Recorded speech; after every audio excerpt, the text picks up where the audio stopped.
don't know what's happening.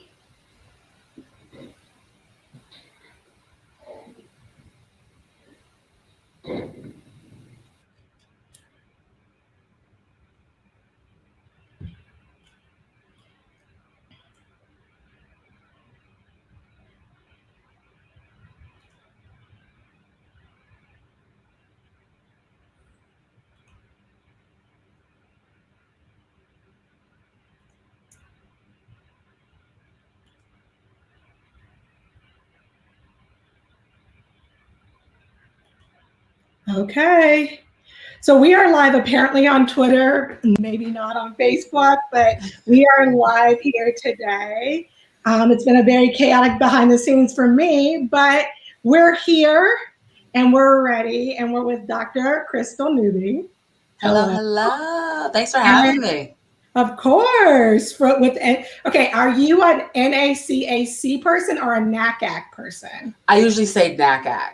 Okay, so you're a NACAC person. I'm a NACAC person. Okay. Yeah. And Stephanie, whose title has changed like 3 times now, went from senior at Hylton High School and is now alumni at Hylton High School and class of 2025 at UVA. Yep. So we're excited. Yes, and Stephanie was on our NACAC panel, and I brought you on because you were talking about on another, I think it was Salesforce. Yes. Salesforce? It was Salesforce. You were talking about how surprising it was that they go online, and I'm like, right? So like TikTok, y'all blew my mind when you were talking about like going online to like TikTok and Reddit to find advice about the college admissions process. I was like, oh, I didn't know that was a thing. I didn't know that was a thing until and the thing that interests me about this is also they'll just be like, no, but on Reddit, as if telling me on Reddit means that, oh, maybe you didn't hear, but on Reddit, they said this. And I'm like, right, they were wrong. They'll be like, no. But multiple people on Reddit have said, I'm like, multiple people could be wrong. So you came into this role, diversity. You're the first one, right? Diversity, equity, inclusion. You're the first one. What drew you to the role? Well, first of all, I've been at NACAC for 8 years. Okay. And so I started out in our education and training department. And I, prior to that, spent 9 years in college admissions. Decided to come to NACAC. Yeah. And so as my role in education and training continued to evolve at NACAC, a lot of my work was starting to go towards diversity, equity, and inclusion. Mm-hmm. And then as our CEO, new CEO came on last year, Angel Perez, he really wanted DEI to be at the center of what we do and who we are as an organization. And so we created this role and I was appointed the first. And so it's been, I think, what is this, June 10th? So it's been about 6 months, 10 days in the role. But, again, some of the work I was already doing, but now I get to really focus more on the work for the association. Yeah. And so when you're thinking about that role, like I love that you kind of said it's now at the center. I remember, I don't know if you read this piece by Femi out in Berkeley about diversity being a North Star. It can't just be one thing or another. So when you're thinking about it, what do you want to bring to NACAC in terms of diversity? What does that look like for you? Diversity, inclusion, equity? Because those are 3 very different terms in my mind. 3 very different terms. And I've said this on a couple other, presentations and things before. People often use DEI interchangeably, and that's not that, right? Mm-hmm. When I think about diversity in particular, especially when we're thinking about, how we bring it into NACAC and how we're meeting the needs of our members, we also have to remember that diversity isn't just race, ethnicity, and gender. Mm-hmm. I think we all often stop there. at those two areas, right? And we forget, what that looks like outside of that. What does that look like in terms of socioeconomic status? What does that look like in terms of years of experience? What about those who may be hearing impaired or visually impaired or, anything like that? What are the abilities? And so we have to really broaden our scope of the term diversity to really truly be inclusive of many people, right? We have to expand our scope so that we can be more inclusive of our members. Right, and especially including role members, because they often have very unique challenges. Stephanie, when you're thinking about diversity as you're going into PWI, do you know what the term PWI is? Stephanie? She's like, of course. Of course. She's like, do you know where I'm going to school? Of course I know what PWI is. Yeah. She's like, I'm a smart cookie. So what role do you think diversity played in your decision making or lack of diversity, or how do you kind of square? Because I know that's something that's really important to you, but you are going to UVA, which great. I mean, I went to UVA Law, so I'm not going to knock them. But how does that play into your decision making? Yeah, it was very important to me to find an environment where diversity was very important to the campus, and that's something that there has been a lot of speculation around UVA and how their diversity is with everything. There was like a thing, like a riot or something a couple years ago. The thing that everyone was like talking about, and everyone's like, avoid Charlottesville, run away, go the other way. But like what I've noticed about like UVA itself is that they are looking for change. They are looking to change, and they recognize that there is an issue. And I've even talked to the students there who are white students, and they recognize that there's an issue, and they're pushing to see change. And that's really all I can ask for. So. Right. And one of the things that became important to you towards the end of the process as you were deciding is being in, and I think this will surprise you, Crystal, being added from Instagram to group chats with strangers of Black students. So now I guess like what they do is like they find them on Instagram and then invite them to a group chat or add them to a group chat or WhatsApp. I feel like so old. Like they add them to a WhatsApp chat, and then they kind of like, I remember one student was like, I don't feel connected to the Black students at this school. I do feel connected to the Black students at the other school. Stephanie, can you talk a little bit about how the group chats kind of help solidify your decisions?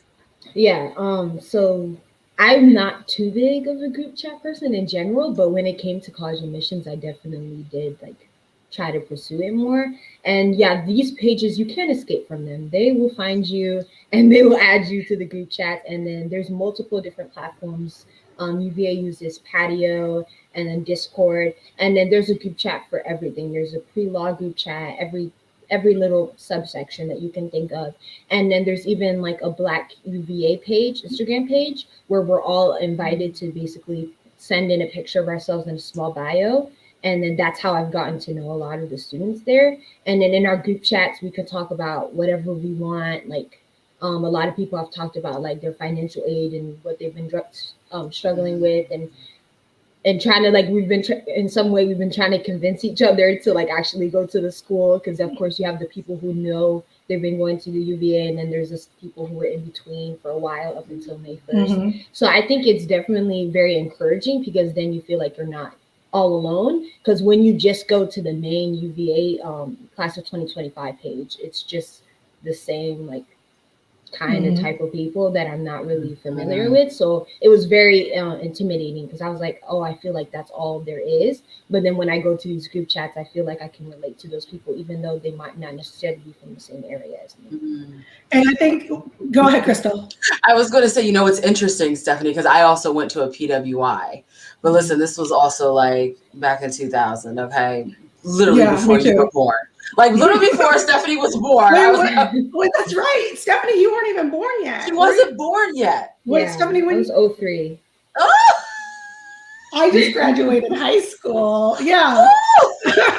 I graduated high school in 02. Yeah. So I went to college in 03. Yeah. Sorry. Every time you see that door pops open, it's my dog. He headbutts his way in. Yeah. But so back in 2000 though, like I went to a PWI as well, and it would have been awesome to have something like that now. Like I remember when we got to campus, I can't remember if they sent it to us in the mail or once we got to campus, like they sent us like a little meet and greet book that had all of like our high school senior pictures in it. For like the incoming freshmen. So that's how like we could look through pictures and be like, oh, I've seen you in here. I've seen you. Like a little Facebook before Facebook. Because literally that's what it was. That's what it was. But I remember when I got to campus and I finally saw like other Black students, it was like, oh my God, we're going to be friends. And like we found each other and like clung onto each other. But I think that's so awesome that, you have access to like those pages in advance and that students are taking the initiative to reach out and try to, be inclusive of you in the community before you get there. Like, that's amazing. You'll get to go in, like knowing some people already and having some connections, which is amazing. And I think you found a roommate, right? Yes, that's how I found my roommate. Yeah. On the Black PBA page. Yeah. And she's really incredible. Yeah. Yeah. And I think that's the thing is like like for me, I even had one student, Chloe, talking about like, oh, they said include this in your, financial aid. Like, don't include that. Like, so even that transfer of information is really important. So we're kind of at a stage, and I would say even UVA went through this stage after the March. It wasn't a riot. It was the white supremacist event at UVA, right? Was that 2017? Was that 2017? I think so. Yeah. So then they had their like, let's all come together moment, but then they had, of course, a predictable backlash moment. And I feel like that's where we're at as a country right now. We're seeing, the rise of this critical race theory, which I wasn't even taught in law school. So I'm like, nobody's teaching critical race because I don't even understand. I mean, I understand some aspects, but what we're seeing in our schools and in our communities is people are fighting against a critical race theory that's not necessarily even being taught. And so when you look at that landscape and admissions and where we're going, where do you feel like we are going to end up and going in admissions? Because we had the Black Lives Matter phase, and now we're going to have the backlash to Black Lives Matter phase. So where does admissions go if they're committed to diversity, inclusion, and equity? So what's interesting, I've actually had a couple of conversations just recently with some admission directors around some of the ways that they are ensuring that DEI is of the utmost importance to their campus. One school in particular, and I won't name names, I mean, it's amazing what they're doing. They have put together like a DEI like task force in a sense. I forget the actual name that they call it right now. But they have different members from across campus and across different departments who, if there is a complaint from a student or, they've had some incoming students who have written some really, some racist things, out of line things like on Twitter or anything like that, they go through a whole little process. Where they bring this group together and they're looking to see, okay, what is this? Like they'll reach out to the student, find out, like, is this a teachable moment for the student? Is the student willing to learn about why what they said was wrong? And then what happens from there, right? Like, do we still continue to accept this student to our school? Do we rescind the offer? Like if there's no show of remorse or if they don't seem like they're open to learning. And so I think despite this backlash that's going on right now with critical race theory, I honestly think, well, first of all, we already know people are misconstruing what critical race theory is. So those who are opponents of it don't truly understand what it is. They think that, you're saying, okay, if I don't believe in it, then I'm racist or I'm a white supremacist just because X, Y, and Z. No, critical race theory is talking about the systems and institutions that were built. We're talking about laws. We're talking about policies. We're talking about processes that were in place for years and years and years that negatively and adversely affected communities of color, particularly Black people. Let's just call it what it is, right? We can talk about the justice system. Let's call it what it is, Crystal. Yes. That's what it is. That's exactly what it is, right? And so those people who are misconstruing it, I think ultimately I don't want to say the good's going to outweigh the bad, but I think I just don't see it. I don't know. I don't want to put words in people's mouths, Yeah. but it's such a tough question. Well, and as somebody, for me, I studied going to school. I've been trying to like pass this off to somebody multiple times now, but like I went to Virginia Tech, and one of the things that I was studying there is the Brown versus Ward and Prince Edward County, where they actually closed schools for 5 years. So massive resistance. And, and I think it's something that's never really talked about. I know in Virginia, we don't really talk about it as much, but it's like, we're not distilling critical race theory down to second graders because that wouldn't make sense, right? But I think the thing is like, how can we, and as I get older, I feel like I'm starting to lose a little bit of the edges, which I know everybody on Twitter is like, really? But losing a little bit of the edges and saying, how can we come to a common ground about what is teachable, what is not teachable, what causes harm, what doesn't cause harm. And honestly, it shouldn't be, I think one of the things that we have, and I hate to be like polarization and cancel culture, but we do need to sit down as a community and say, what do we value and what do we want to translate in our curriculum in a way that's not so heated? And then in admissions, what do we truly value? Because for me, when people ask me, how do we attract Black students? Money can convince a lot of Black students to come to your university, even if you don't like it. Like, they're like, I don't like it here, but I like this money package, so I will make it work, right? Listen, that's how some of my friends were in college. Right. They were like, I was here because I got a bomb financial aid package. Right. And then culture, right? Like, it's not necessarily how, my mom always says, it's not about if you make the right decision, it's whether you make the decision right. After the decisions are made, how are you going to make it right in your campus? How are you going to make it right in your universities?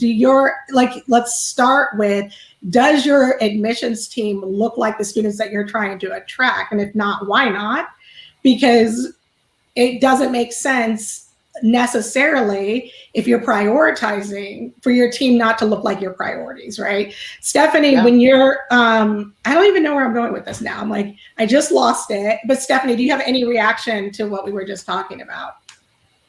I mean, yeah, I definitely agree about what you were saying about how money can it'll definitely convince Black students to go somewhere, because I know for sure it would convince me.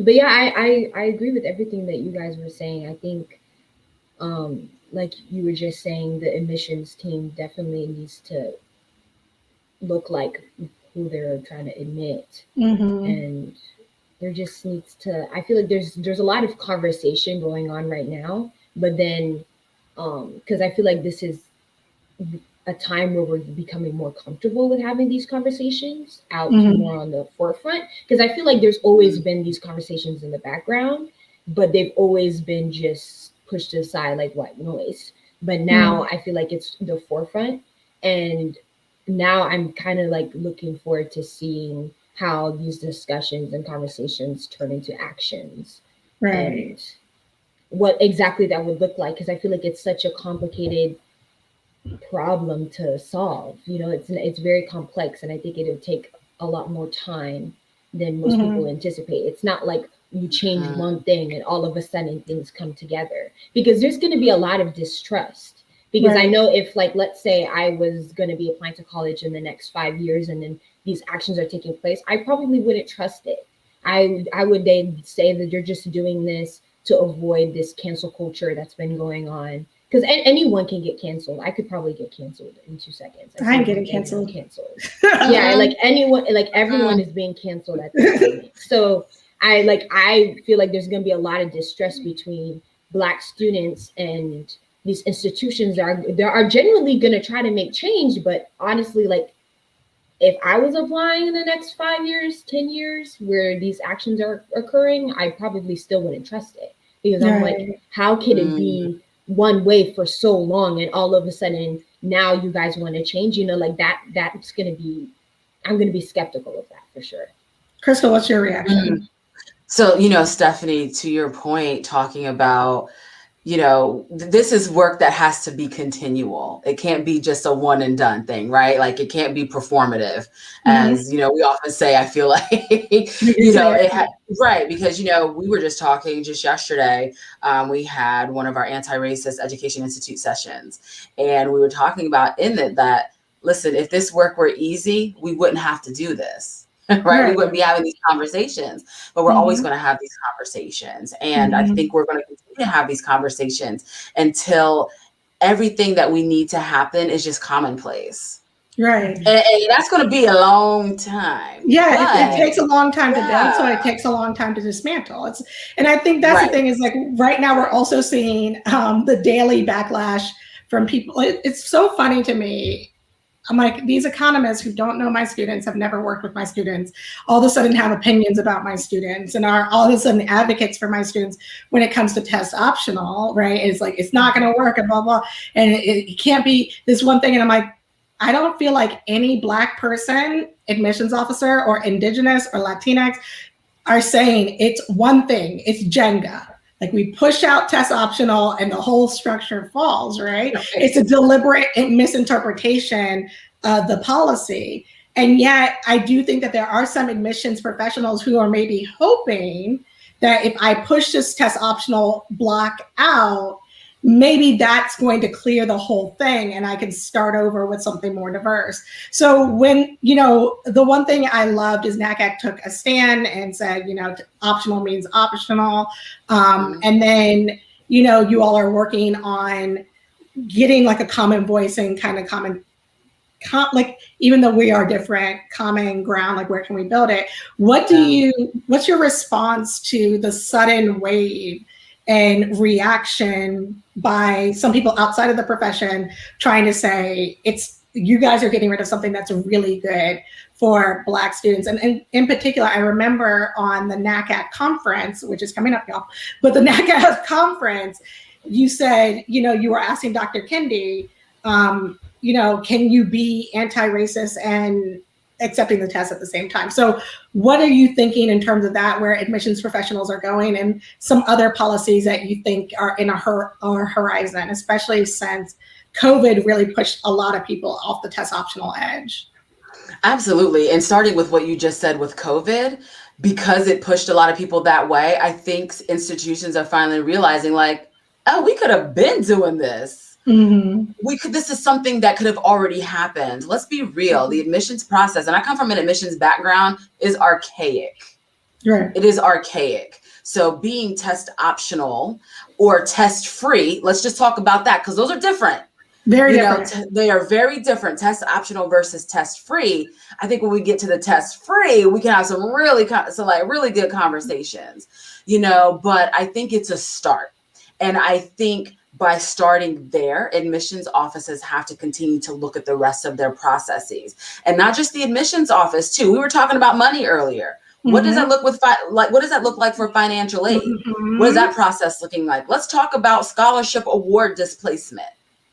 When students are getting external scholarships that then affect their financial aid, and sometimes there's still a gap in paying money, right? So that is the start of the conversation. That's just one piece of it. And for those who are on the outside looking in, they're not going to understand it. I feel like those are the individuals who aren't necessarily open to, or who don't necessarily understand why and how standardized tests can be inequitable and can really create barriers to access. Because let me tell you, I'll tell you from a personal standpoint, my SAT was a 9-10, math and verbal. Back in the day, it was verbal, wasn't critical reading. It was a 9-10, and I remember being devastated, even though I did well in school, and I just couldn't do well on that test. You couldn't have told me now in 2021 that I would have a doctorate from Johns Hopkins University.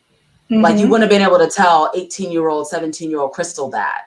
But here I am. It reshapes. It truly does. And so getting rid of something like that may seem, oh my gosh, you need this. That can make a world of difference to a student who looks like me. Right. Truly. And I think, and Stephanie, I'm going to come to you in a second, but I think what people don't realize, and I was talking about this on a podcast recently, what people don't realize is that when you're doing this and when you're creating this test, and a Black student or underrepresented student, even a rural student, right? Like, let's be more inclusive.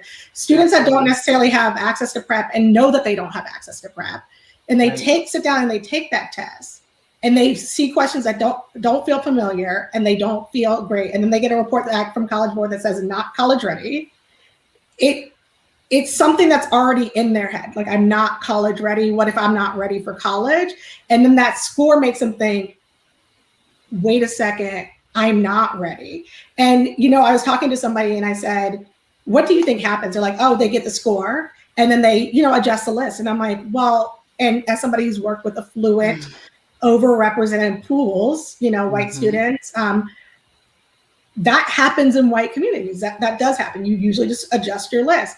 What I've noticed with some Black community or some Black students is that they just are like, I'm not going to college. And they don't tell anybody, hey, I'm not going to college. They're like, oh, I just decided to go to a 2-year college, or, oh, I just decided, I just want to go to work. And they don't necessarily tell anybody that I don't feel like I am college ready, because this test that was supposed to tell me if I was ready made me feel like I was confirm the internal voice that I had in my head. Mm-hmm. Stephanie, you were a test prep queen last summer. How many questions did you do on Khan Academy? Close to 5,000. 5,000? Definitely. And then couldn't take the test. How do you feel like that shaped your admissions process and even your list? And I remember early on with your list. So how did that shape your list, and how did test optional reshape your list? Yeah, so I had a pretty heavy list going into it. Like, I have had my list made since maybe freshman year. I was a go-getter, so I already knew like what type of schools I was going to be applying to. And when I decided, when my test got canceled, and then shortly after I decided I wasn't going to test at all, and then I was like, okay, I'm going test optional. At that point, I was still a little uncomfortable with testing, applying without my test, because I was like, I need to check off every box possible. I need to give myself every single chance. And then if at the end I'm still rejected, at least I know I gave myself every chance. So it was kind of rough to, continue to apply to the schools that I did without my test scores. But then, Jenn, she was like, just do it anyway. Yeah, she just told me, because like she made it clear to me that I was a strong applicant without the test. Because if I had taken the test, I was gonna do relatively well. So she just made it clear to me that I didn't need the test to be a competitive and strong applicant. Mm-hmm. And then once I really started to look at my application and started to believe that, the test I never thought about it again. And I think what we're seeing now, like especially as somebody who is targeted by test prep companies on Facebook and Twitter, Instagram, because of what I look at and what I view, we're seeing a lot of, IEC, so independent education consultants, as well as test prep tutors who have vested states coming out and saying, you can't get a scholarship without it. You can't get in without it. Like, or they use something like Georgetown. Georgetown is 97%. And I'm like, okay, so 3% were able to do it, right? Like, so you could be part of that 3%, right? But Georgetown is not necessarily indicative of the country. And Georgetown made it very clear where they stood on the test. So when I'm looking at that, I think of actually, Stephanie, and correct me if I'm wrong, when you go onto these YouTubes and these, Reddits and TikToks, the students are always listing what they did. So they always list it like a check block. It's like, I did 12 APs. I did this AP, this AP, this AP, this AP. Then I also had this score and this GPA. So when you take it out, it does feel like a deficit. And when we look at the common data set for schools who have gone optional, we don't actually see this narrative that they're putting out, which is when we get rid of the test scores, your essay becomes more important. Your grades were already more important. Like, your grades were always the most important thing. The rigor was always the most important thing. But students are feeling like especially underrepresented students, they feel like it is a risk to do test optional. Like maybe other rich kids can risk that, but I can't risk that. That risk is not for me. So as admissions professionals, I keep on calling you Crystal, Dr. Newby. Listen, Crystal is fine. But I use it because I'm like, Dr. Crystal's fine too. Yes, Dr. Crystal. What do you think we have to do as admissions professionals to better communicate to the students so that they feel safe and comfortable taking advantage of test optional if that's where they feel like they need to go? I really think admission offices, they have to truly be clear in their communication and say, like, when they say it, they mean it, right? Don't say, because I feel like we hear this a lot, and this is where some of the confusion comes in for students sometimes, and the hesitancy is, if you're test optional, cool, but don't say, if you want to submit, then you can. Just say we're test optional. Just say we're test optional. You don't have to submit a standardized test score. Just say it like that. I mean, even some simple language, I think. And also, though, but emphasizing what you just said, Jen, around, understanding that we're going to look at the rigor of your curriculum and your GPA. We're going to look at your extracurricular activities. And, we're going to look at your letters of recommendation or an essay or a personal statement, all of those other elements that will be important pieces of the puzzle. And understanding, again, the standardized test is just one small piece of the bigger pie, right? And so understanding, even though you're removing it, you're still getting like a big chunk of the pie, and that's what we want. Anyway, but I think that's what's important, and just really being clear about that. And also, too, clarifying or adjusting their processes then for merit scholarships. Right. I know that's still an issue too, okay, so separate but equal. It feels separate but equal when you're doing test optional, but you're hinging merit aid on scores. It does feel separate. Like there's no incentive. That's exactly right. And so like they have to dig a little deeper into that. And I think schools now that we've had a year, was going to our second school academic year, kind of, getting out through COVID, I think schools are probably really going to take a deeper look, or continue. They have to, I should say, they have to continue to look at their processes and how they can better make it clear and simplified, right? Like the process, the admissions process is so complicated. Right. It's so complicated, and we have to make it simpler. That's how we create more access. That's how we create more equity, to make it simpler. Stephanie, before I come to you, but to me, I just feel like one of the best things I've actually seen is from American University. They have a whole video on like some of you love to be represented by your scores and some of you don't. It's like it's a cheesy little video, and it's like the people are in gray, and then they like take off their little sticker. But I think one of the ways that I try to communicate it is like, well, would you submit AP score if it made you look bad? No? Okay, then don't submit a test score that makes you look bad. That's it. Like, that's it. Right? It's that simple, right? Right. Like and if you could possibly get in without the score, why not take the chance, right?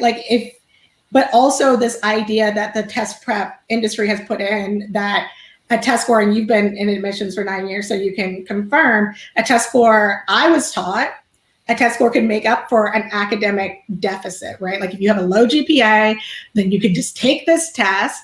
And then when I thought about it, I was like, well, that never really made sense. And when I talked to admissions officer, they're like, no, 4 years, I know that you can pay for a score. 4 years is going to tell me more than 1 day. Stephanie, what do you feel like admissions offices need to be doing over the summer? Because we're about to go into summer, so the lies that we tell ourselves about the projects that we're going to take on are going to start. What could admissions officers be doing this summer to communicate better to students about their test optional policies and any other policies about diversity and inclusion? Yeah, and to piggyback after what Dr. Crystal said, I think with everything, like I do believe that college admissions offices need to be more clear and they need to be more open about what they're trying to say. But my concern with that is that we won't believe it.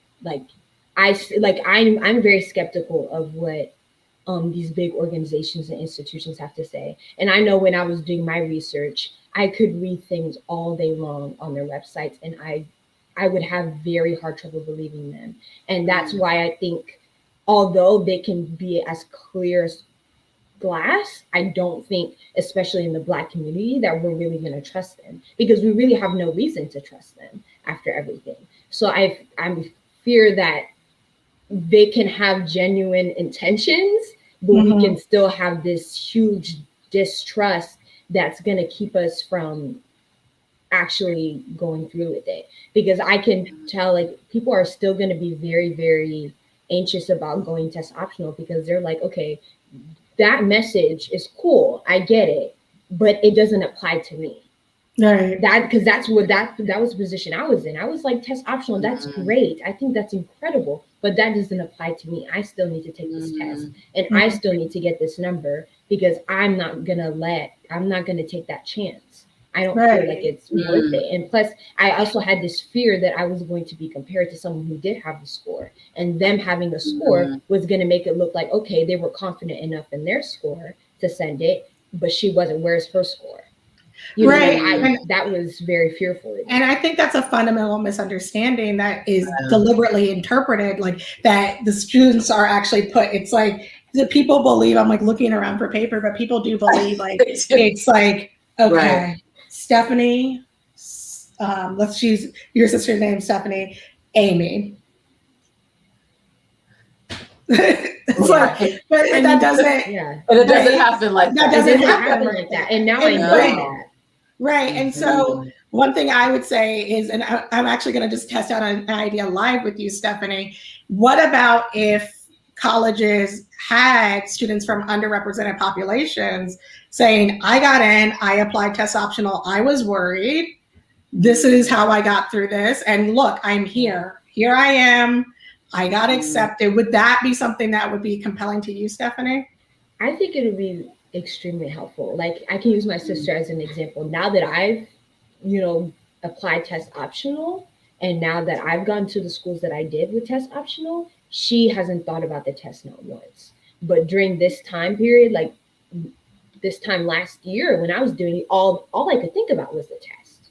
Right. So, but now she's completely free of that. And I know for a fact that now that she's free of that, her application is going to be 10 times better than than it would have been if she had to focus on this test. Because imagine if instead of those 5,000 questions I spent journaling or doing more research, my application probably would be. Or you could have, like a lot. I feel like the students that got out of that process very quickly, either their test was canceled or they decided not to test. They just had more time to be themselves, and when they were being themselves, they started engaging with better service, better extracurricular, or even better work. Like I just started working more, and that created better stories. Because one of the things that I feel like is a misconception is like GPA and SAT scores can get you through the door, but they're not closing scholarships. They're not closing merit aid, and they're not closing opportunities. So it's like, if you only have in an interview a summer of testing and somebody else has good grades and a summer of service, that's going to translate more in terms of money. You might get through the door, but the scholarships and merit aid are really going to go to the other way. Dr. Crystal. From Johns. I'm like, wait, I have one question. Who are the Johns and who are the Hopkins? I still don't know. Okay, so I don't know. I think I knew at one point, like, who. There's two Johns. There are two. Listen. People are like, Jennifer, they're like, I cannot believe she gets to host. Yeah. Stop it, girl, please. Goodbye. I'm always like, what two Johns are there? But I know. But when you're listening I tell my dad, there's an S at the end. It's not John, it's John's. I know it's weird, John to me. It's like, I think so.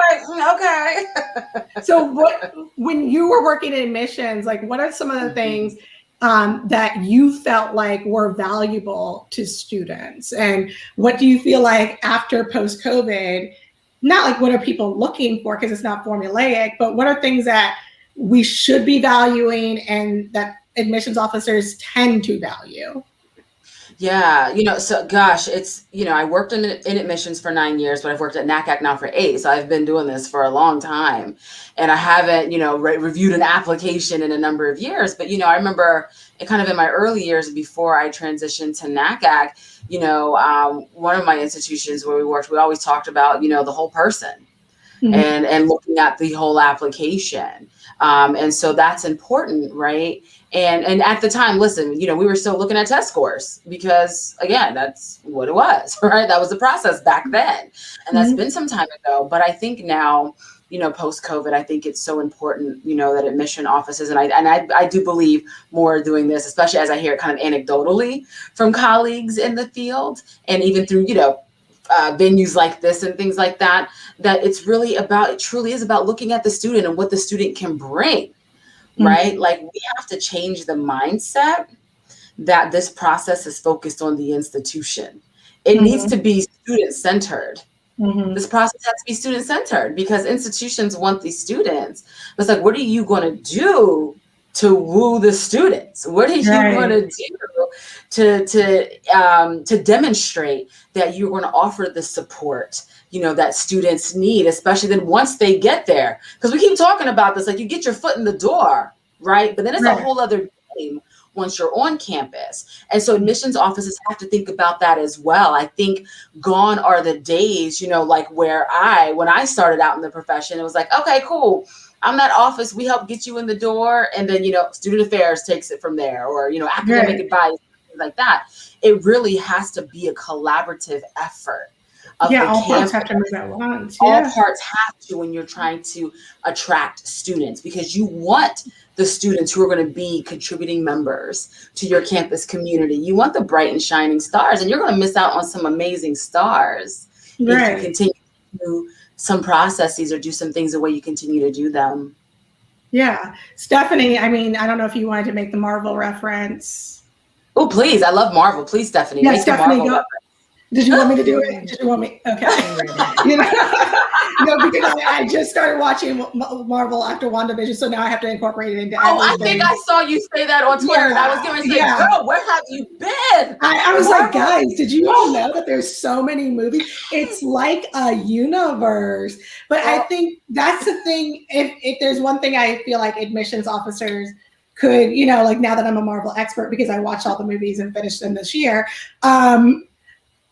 one thing that they could pick up from the Marvel universe, which I coined that term, as everybody knows, is like this idea that the story always continues. Like, you have to plant a seed here in order for that seed to develop like 10 years from now. So when I'm watching Marvel shows, I'm like if I see a child in a Marvel show, I'm like, who's that child? What are they doing with that child? I'm like, let me take a note of this child, because 10 years from now, 10 years from now, this one little child on a bench is going to be relevant. And I'm going to be like, I told you so. I told you, right? But I think the thing is like, you have to incorporate all aspects of the student experience. And one thing, Stephanie, you said that you liked watching was a day in the life of a student. And can you tell people why you felt like that was important for you to see, and how admissions can maybe integrate it in? Because you were like, if it's admissions, I'm not watching it. But why did that matter to you? Yeah, because I liked to see the perspective of the student and what it was actually like. Because, admissions is their job to push the good and tell you what's great. But then I was generally interested in what's wrong with the school. What are the issues? And if I'm willing to accept those issues. And I felt like those day in the life videos did help expose those a little bit, and kind of gave me a perspective of what my experience might be like on there. So I would particularly look for videos of Black women who were going into economics or finance, one of those two, because I know that would be similar to what my experience would be like. And I really, when it comes to like looking at information and videos that come directly from admissions offices, I'm always like a little bit skeptical because I recognize what their mission is. So I do kind of look at those differently, but that may just be me in general. But if they started the video with this video, so this video was sponsored by my institution, but I'm going to give you a true day in the life, right? Like, you know, it's kind of like, as 3 makeup people, it's kind of like when somebody's like, yes, this was sponsored by, you know, Pat McGrath, but I'm going to tell you the good, bad, and ugly. And like, you can usually tell throughout the video if they're holding back, if they're not holding back. Right. And so even if academics or even admissions were paying students to create that content and it was disclosed appropriately, there's still a possibility. It's better than having nothing out there at all, right? Like, because I think one of the things is like, everybody thinks it has to be like one test optional statement. And it needs to be 20 different ways of saying it, because I tell people now, go to the institute, do not trust me, go to the institution itself, ask 3 or 4 people and see what remains the same among those 3 or 4 people, because that will tell you the full picture of what are you looking for and how does the process change if I'm applying test optional. Jen, can I hop in? Yeah, go ahead. Stephanie, you go first, and then I'm going to hop into something Jen said I think is so important. Yeah, I think it's just really important to like actually like humanize the people who are reading their applications, because I feel like when I was submitting my applications, I felt like it just went through a dark hole in a computer somewhere, and it just except for DJ. Somehow, except for DJ, because I got to speak to her. So I got to when I actually got the opportunity to speak to people and see who they are, like even see who they are outside of the admissions office. Like I know DJ, she has a dog.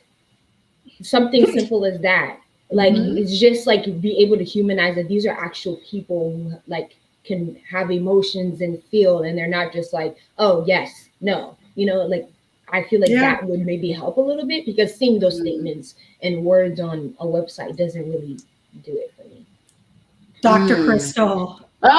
And that's Stephanie, that's such a great point. And I appreciate your perspective. And then Jen, I want to go back to something you said, but Stephanie, I appreciate your perspective, because as you were saying that just now, I had to really remember again that you went through this entire process through COVID.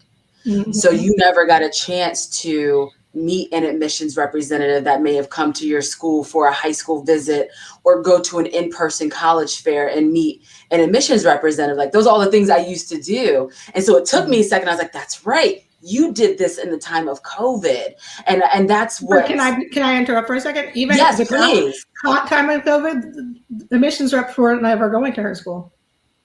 Like that's a very rare experience for her particular school. It might be 15 minutes down the road, all the admissions officers are going to the school, but her particular school, they're not going to fairs. They're not going to, and we're pretty suburban, right? But they're not going to fairs.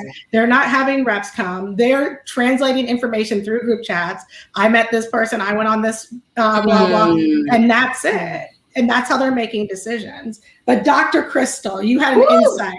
I did. And that's a whole other conversation, by the way. Okay, we'll talk about access. But Jen, to your point, you know, talking about who all on campus understands that this option, that this policy is this policy, it's important to get everyone on board, because we always think about the admissions office, right? Because they're at the forefront typically when you're working with students, but also this trickles down to faculty and other staff members in these important offices across campus. And so that message has to continue to come from the top down. I'm talking about from the president all the way down, that this is our policy and that everyone needs to be on board and that everyone needs to be sharing that same message, because you never know who you're going to encounter.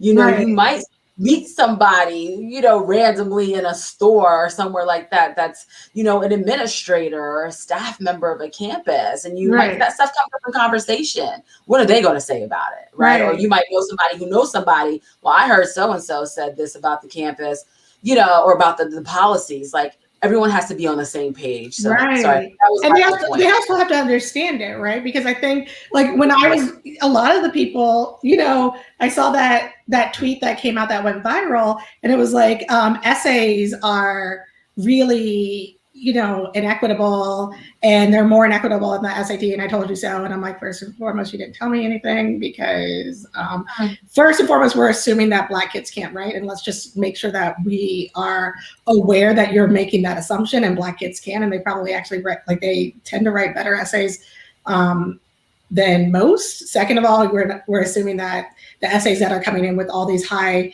income data points are the ones that are valued, and they always feel a little bit more scripted to me.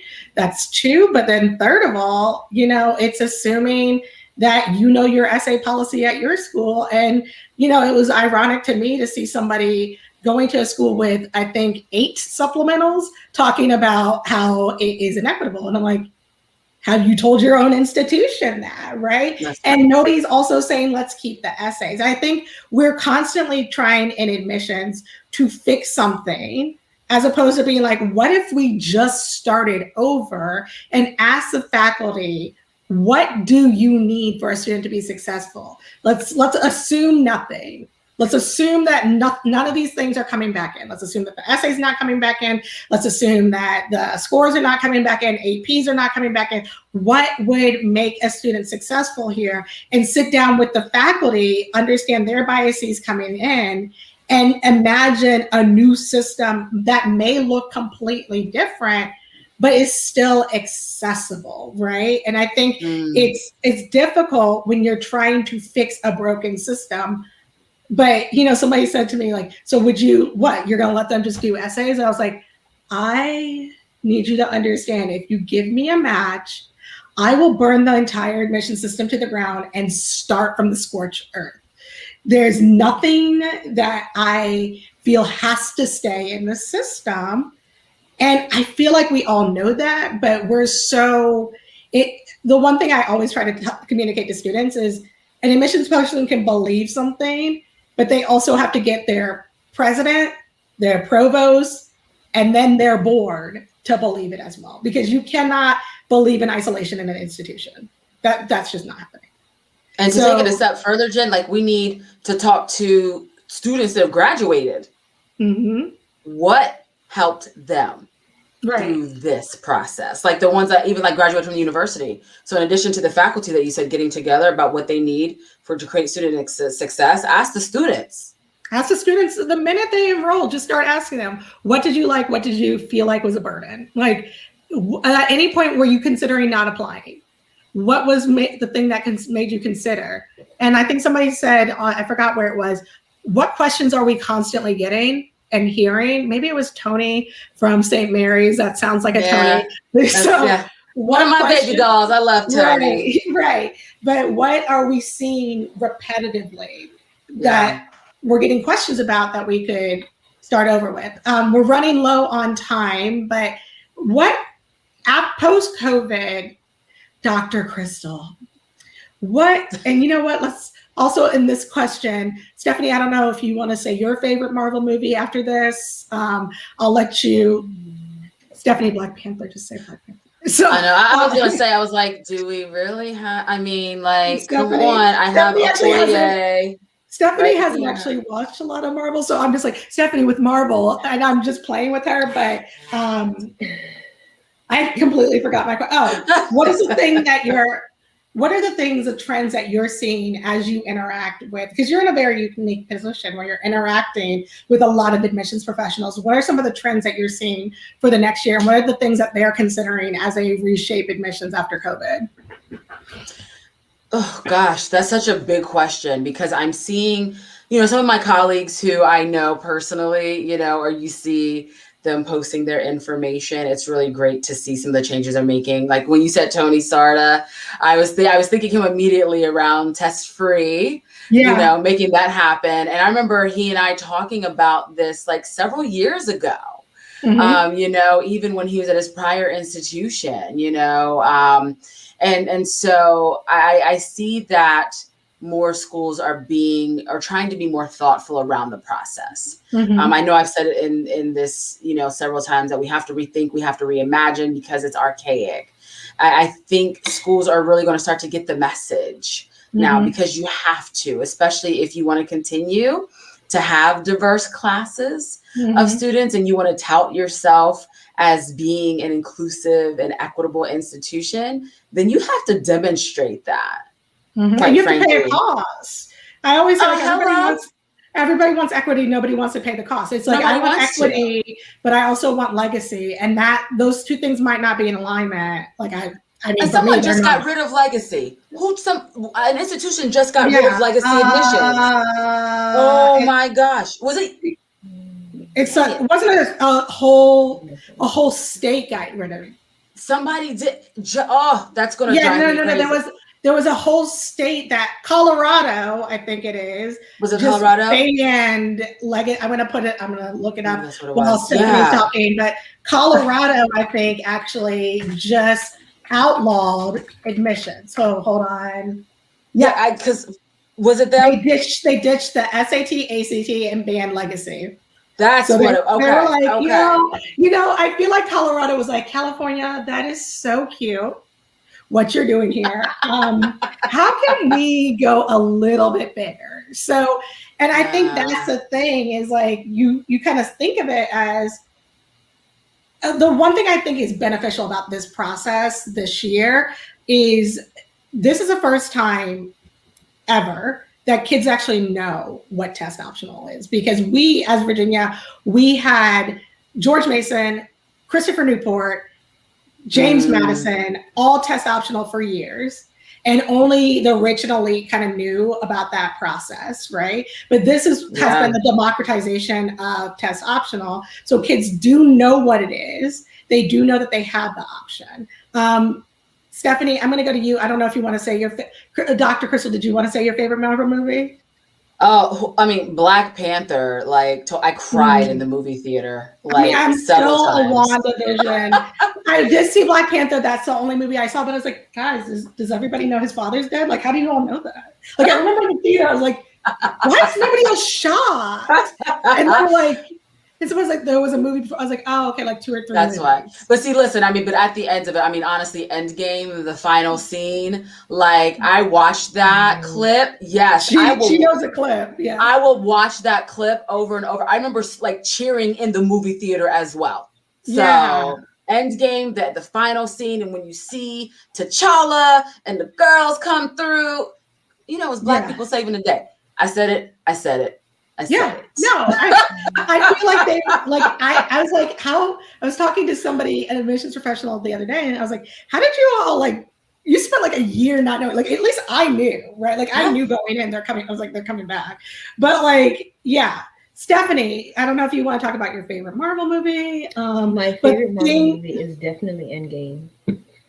So good. Endgame. Black Panther is so iconic, but I feel like with Black Panther, we Black Panther default.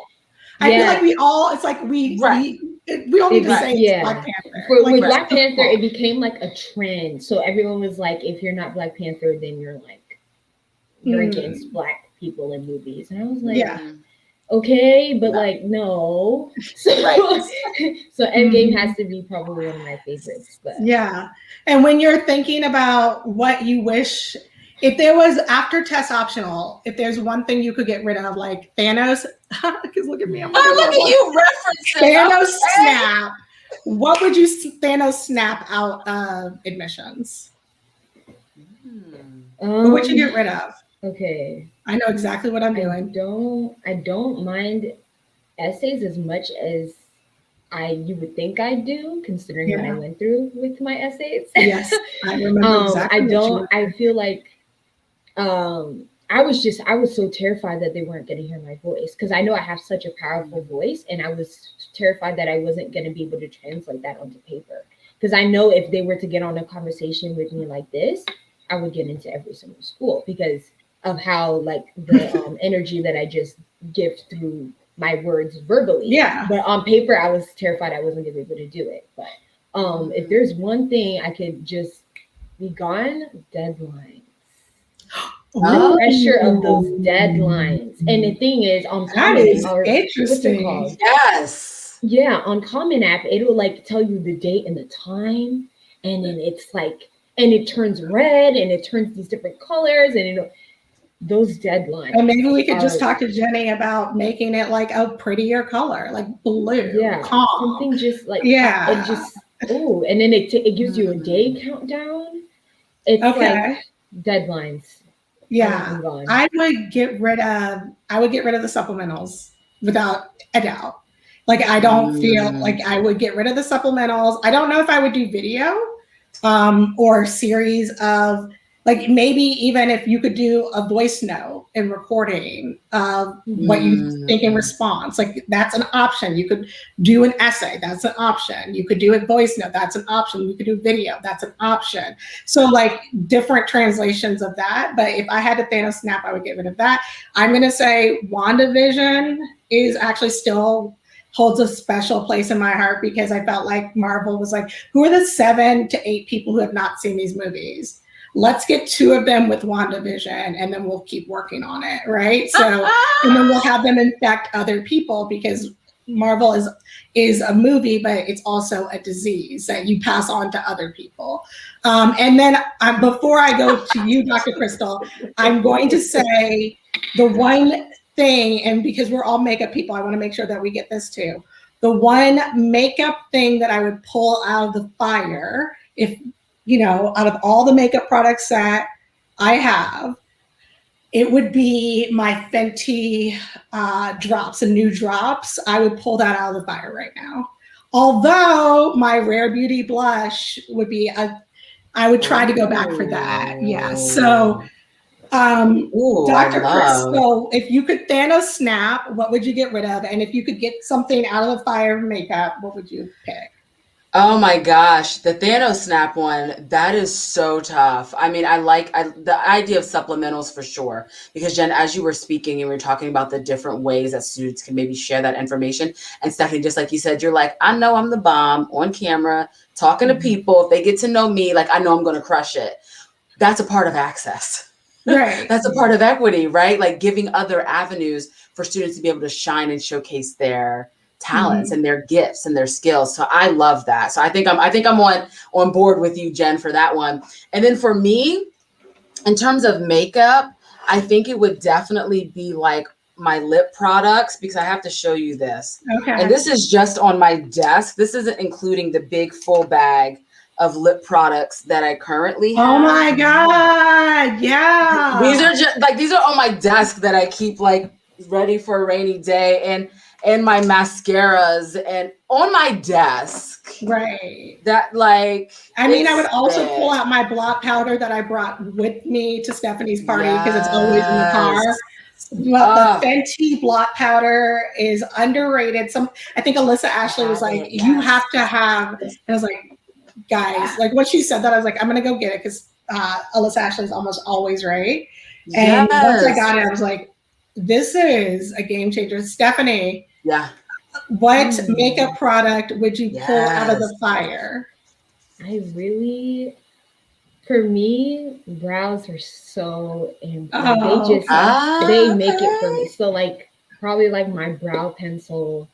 I think I use like the Maybelline like slim line. So like any one of my brow things, just it completes the look. I can't do anything with that. I love it. I love it. For sure. So, but anyway, we'll have to have you come back, Dr. Crystal. I don't, it's funny, because I'm always like, I don't know what this is. Maybe a show, maybe whatever. We're going to take a summer break, y'all. Even though we didn't have a schedule, we're taking a break. Like a break from, I'm like, a break. Yes, a break. Yeah, I saw except groups decided to announce their break, and I was like, hot, they called it Restoration Summer. I was like, hot Restoration Summer. At hot Restoration Summer, we're going to be taking a break, regrouping, figure out where we're going. But before we leave, this is a final question. Where do you hope, the final question, where do you hope admissions can go this year? So I'll do you, Dr. Crystal, then I'll go, and then Stephanie, I'll end with you.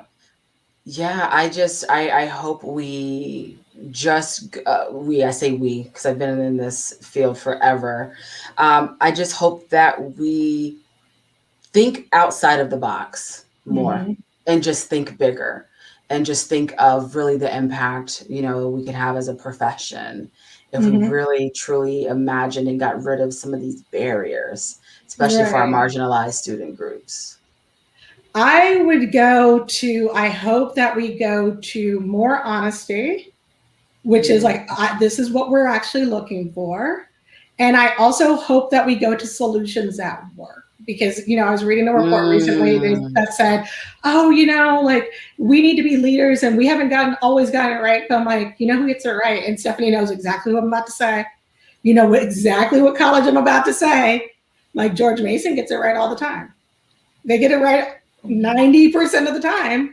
George Mason is getting it right in terms of money, in terms of access, in terms of the students that they admit, in terms of class. So they're getting it right a lot. Why don't we ask them as opposed to coming up with new solutions? So I hope that we're going to solutions that are working and bringing people to the table who have experience as opposed to looking for solutions. Stephanie, where do you hope we go?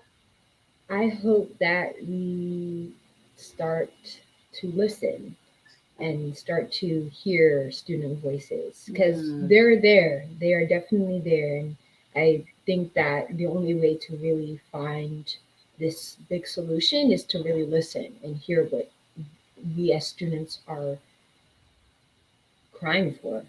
So. Right. So there we go. Stephanie always ends on something really powerful. That's why I always end with her. So, I'm going to close it out. We'll be here still after. But I'm going to close it out for the live people. Apparently it wasn't streamed to Facebook, so I'll put it there or something. I don't know. But anyway, guys. So goodbye. We will see you after summer. Maybe I'll be on TikTok with one of those like outfit change videos, Stephanie. Maybe she'll help me with that. The next time I'll be live, I'll be in Charlottesville. Oh, she's gonna be at school. And she's gonna bring me back what? Dumpling. From Marco and because she came back and she's like, she's like, oh, we didn't have a lot of time, so I didn't bring them back. I'm like, and every conversation since I've been like, so the dumplings. Yeah, I couldn't escape it for weeks. Yeah. Okay. So she knows, but she knows now. I know. Yeah. That's right. And also put them in the trunk because they're very fragrant for a reason. So, all right. I'm going to end the broadcast. We'll be here for a second. Bye, everyone. Bye, y'all.